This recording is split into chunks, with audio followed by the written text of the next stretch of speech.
அனைவருக்கும் ஸ்தோத்திரம். தொடர்ந்து தொடர் வேத வாசிப்பை தொடரலாம். இந்த நாளில ஆதியாகமம் புஸ்தகம் 9 மற்றும் 10 பகுதிகளை வாசிக்க கேட்கலாம். தொடக்க நூல் 9 மற்றும் 10. 9, நோவாவுடன் கடவுளின் உடன்படிக்கை. கடவுள் நோவாவிற்கும் அவர் புதல்வருக்கும் ஆசி வழங்கி கூறியது, பலுகி பெருகி மண்ணுலக நிரப்புங்கள். மண்ணுலகின் விலங்குகள், வானத்து பறவைகள், நிலத்தில் ஊர்வன, கடல் மீன்கள் அனைத்தும் உங்களுக்கு அஞ்சி நடுங்கட்டும். அவை உங்கள் கைகளில் ஒப்படைக்கப்பட்டுள்ளன. நடமாடி உயிர் வாழும் அனைத்தும் உங்களுக்கு உணவாகட்டும். உங்களுக்கு பசுமையான செடிகளை உணவாக தந்தது போல இவை எல்லாவற்றையும் தருகிறேன். இறைச்சியை அதன் உயிராகிய இரத்தத்தோடு உண்ணாதீர்கள். உங்கள் உயிராகிய இரத்தத்திற்கு நான் ஈடு கேட்பேன். உயிரினம் ஒவ்வொன்றிடமும், மனிதர் ஒவ்வொருவரிடம் நான் ஈடு கேட்பேன். மனிதரின் உயிருக்காக அவரவர் சகோதரரிடம் உயிரை நான் ஈடாக கேட்பேன். ஒரு மனிதரின் இரத்தத்தை எவர் சிந்துகிறாரோ அவரது இரத்தம் வேறொரு மனிதரால் சிந்தப்படும். ஏனெனில் கடவுள் மனிதரை தம் உருவில் உண்டாக்கினார். நீங்கள் பலுகி பெருகி பன்மடங்காகி மண்ணுலகை நிரப்புங்கள். கடவுள் நோவாவிடமும் அவரிடம் இருந்த அவர் புதல்வரிடமும் கூறியது, இதோ நான் உங்களோடும் உங்களுக்கு பின்வரும் உங்கள் வழி மரபினரோடும் தாயிலிருந்து வெளிவந்த உங்களோடு இருக்கும் உயிரினங்கள், பறவைகள், கால்நடைகள், நிலத்தில் உங்களுடன் உயிர் வாழும் விலங்கினங்கள் எல்லாவற்றோடும் மண்ணுலகில் உள்ள எல்லா உயிர்களோடும் என் உடன்படிக்கை நிலைநாட்டுகிறேன். உங்களோடு என் உடன்படிக்கையை நிறைவுறுகிறேன். சதையுள்ள எந்த உயிரும் வெள்ளப்பெருக்கால் மீண்டும் அழிக்கப்படாது. மண்ணுலக அழிக்க இனி வெள்ளப்பெருக்கு வரவே வராது. அப்பொழுது கடவுள் எனக்கும் உங்களுக்கும் உங்களுடன் இருக்கும் உயிருள்ள எல்லாவற்றுக்கும் இடையே தலைமுறைதோறும் என்றென்றும் இருக்கும்படி நான் ஏற்படுத்திய உடன்படிக்கையின் அடையாளமாக என் வில்லை மேகத்தின் மேல் வைக்கிறேன். எனக்கும் மண்ணுலகும் இடையே உடன்படிக்கையின் அடையாளமாக இது இருக்கட்டும். மண்ணுலகின் மேல் நான் மேகத்தை வருவிக்க அதன் மேல் வில் தோன்றும். அப்பொழுது எனக்கும் உங்களுக்கும் சதையுள்ள உயிரினங்கள் எல்லாவற்றுக்கும் இடையே உள்ள என் உடன்படிக்கையை நான் நினைவு கூர்வேன். உயிர்கள் எல்லாவற்றையும் அழிப்பதற்கு தண்ணீர் இனி ஒருபோதும் பெருவெள்ளமாக மாறாது. வில் மேகத்தின் மேல் தோன்றும் பொழுது அதை நான் கண்டு, கடவுளாகிய எனக்கும் மண்ணுலகில் இருக்கும் சதையுள்ள உயிரினங்கள் அனைத்திற்கும் இடையே என்றென்றும் உள்ள உடன்படிக்கையை நினைவு கூர்வேன் என்றார். கடவுள் நோவாவிடம், எனக்கும் மண்ணுலகில் வாழும் எல்லா உயிரினங்களுக்கு இடையே நான் ஏற்படுத்திய உடன்படிக்கையின் அடையாளம் இதுவே என்றார். நோவாவும் அவர் புதல்வரும் சேம், காம், யாப்பேத்து ஆகியோர் பேழையிலிருந்து வெளியே வந்த நோவாவின் புதல்வர். காம் கானானின் தந்தை. இவர்கள் மூவரும் நோவாவின் புதல்வர். இவர்களிலிருந்துதான் மண்ணுலகம் முழுவதும் மனித இனம் பரவியது. நோவா நிலத்தில் பயிரிடுபவராகி திராட்சை தோட்டம் அமைத்தார். அவர் திராட்சை ரசத்தை குடித்து போதைக்குள்ளாகி தம் கூடாரத்தில் ஆடை விலகி கிடந்தார். கானானின் தந்தையாகிய காம் தன் தந்தை திறந்த மேனியராய் கிடைப்பதை கண்டு வெளியே இருந்த தன் இரு சகோதரிடம் அதை தெரிவித்தான்.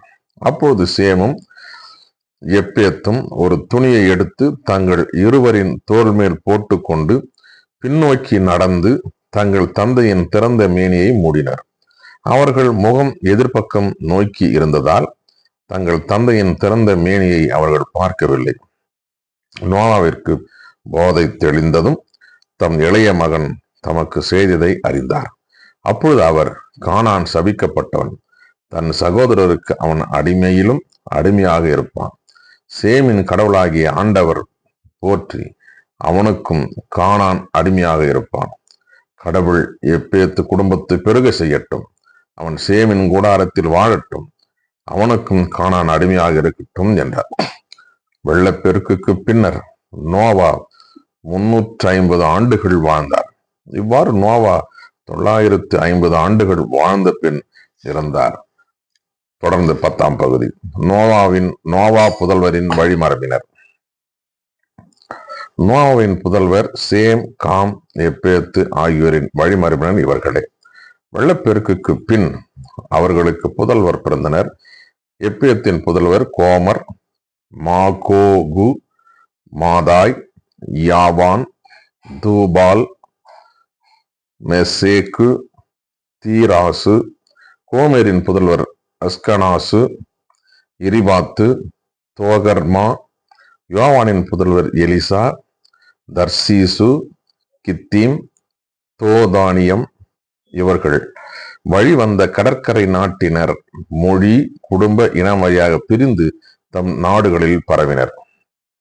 காமின் புதல்வர் கூசு, எகிப்து, பூற்று, கானான், ஊசின் புதல்வர் சேபா, அவிலா, சப்தா, ராமா, சப்தக்கா, ராமாவின் புதல்வர் சேபா, தேதான்.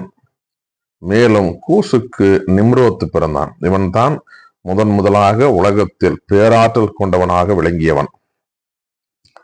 ஆண்டவர் திருமுன் இவன் ஆற்றல் மிக்க வேடனாக இருந்தான். இதனால் ஆண்டவர் திருமுன் நிம்ரோதை போன்ற ஆற்றல் மிக்க வேடன் என்ற வழக்கு ஏற்படலாயிற்று. முதலில் சினாயார் நாட்டில் இருந்த யாபேல், ஏரோசு, அக்காத்து, கல்னே ஆகியவை அவன் ஆட்சிக்குள் வந்தன. அந்நாட்டிலிருந்து அசிரியா நாட்டுக்கு சென்று அங்கே நினிவே, ரகபோத்து, ஈர், காலாகு ஆகிய நகரங்களை அமைத்தான். நினிவேக்கும் காலாக்கிற்கும் இடையே மிகப்பெரிய நகரமாகிய எரசேனை அவன் நிறுவினான்.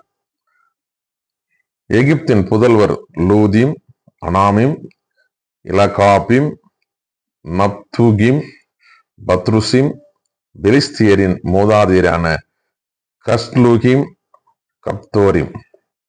கானானின் தலைமகன் சீதோன்.